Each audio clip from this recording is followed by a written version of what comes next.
કેન્દ્રીય માર્ગ પરિવહન અને રાજ્ય માર્ગ મંત્રી નીતિન ગડકરી ગુજરાતના 2 દિવસના પ્રવાસે છે, જ્યાં બુધવારે તેમણે સાબરકાંઠા અને ગાંધીનગરમાં કાર્યોની સમીક્ષા કર્યા બાદ આજે સુરત એરપોર્ટ પર ઉતરાણ કર્યું હતું. દક્ષિણ ગુજરાતના મહત્વના માર્ગ પ્રોજેક્ટની જમીનની હકીકત જાણવા માટે મંત્રીએ ઓન ધ સ્પોટ નિરીક્ષણ અભિયાન શરૂ કર્યું છે, જેનાથી સ્થાનિક નાગરિકોમાં નવી આશા જાગી છે.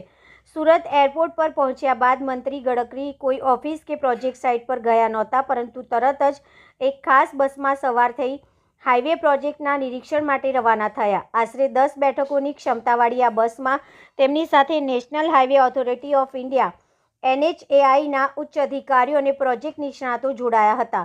ખાસ કરીને નેશનલ હાઈવે 48 અને એક્સપ્રેસ વેને જોડતા ઇન્ટરચેન્જની ખામીયુક્ત રચના અંગે ઊભી થયેલી મુશ્કેલી પર ગડકરી તાત્કાલિક ધ્યાન આપીને યોગ્ય માર્ગદર્શન આપે તેવી માંગ છે. જો આ સમસ્યાનો ઉકેલ લાવવામાં આવે તો ભવિષ્યમાં મહત્વના માર્ગો પર ટ્રાફિક જામની ગંભીર સમસ્યા ટાળી શકાય છે.